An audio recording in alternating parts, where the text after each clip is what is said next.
Good morning everyone. દોસ્તો, 12 સાયન્સનું result ખૂબ સરસ આવ્યું છે અને આપણી સાથે બે સરસ મજાના વિદ્યાર્થીઓ તૈયાર છે. એક છે સોહમ. તમે જોઈ શકો છો દોસ્તો કે સોહમ નામના વિદ્યાર્થીનું ખૂબ જ સરસ પરિણામ આવ્યું છે અને બીજો છે ધાર્મિક. આ સોહમ છે અને આ ધાર્મિક છે. આ બંને વિદ્યાર્થી મિત્રોએ 2 વર્ષ દરમિયાન ખૂબ જ મહેનત કરી છે. આ બંનેના મંતવ્યો જાણીએ કે મહેનત કરવા માટે કઈ કઈ વસ્તુનું ધ્યાન રાખવું જોઈએ.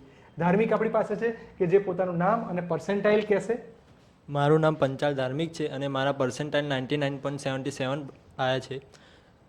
ભણવા દરમિયાન એક અગત્યની વસ્તુ છે કે એક સારું મિત્ર વર્તુળ હોવું જોઈએ જે તમને ભણવા દરમિયાન એક સારું તમે ઉપયોગી બની શકે અને તમને પ્રોત્સાહન આપતું રહે. બહુ સરસ વાત કરી કે ભાઈ ભાઈબંધો એ બહુ મોટું ભાગ ભજવશે.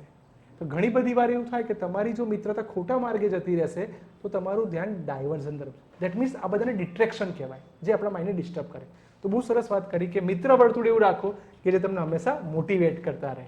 એક સરસ પોઈન્ટ મળ્યો. યાદ રાખો, જેવી સંગતિ એવી તમારી આગળ વધવાની પ્રગતિ. યસ. નંબર 2 આપણી પાસે છે સોહમ કે જેના બી 98.44% નામ અને પર્સન્ટાઇલ જણાવજો.